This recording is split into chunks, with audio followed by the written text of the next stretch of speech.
How to see your draft reels on Instagram. First, I'm going to show you how to create a draft, and then I'm going to show you where you can see your drafts. First, open Instagram. From here, you can go to your profile.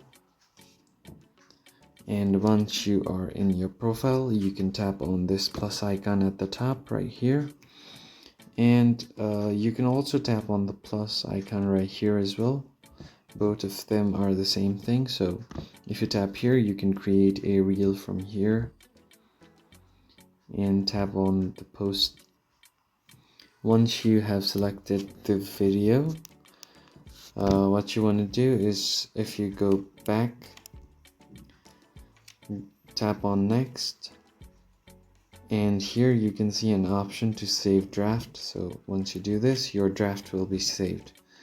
So in order to access your draft, you can go here once again, go to Reels, and from Reels you can see here is your option of drafts right here besides your camera, and here are all of your drafts. So the one that you've created just now, in order to edit, you can just tap on edit and make some adjustments that you want, and simply click on next to share or post your reel. And that's how you can access your draft reels on Instagram. I hope this video was helpful, and I'll see you on the next one.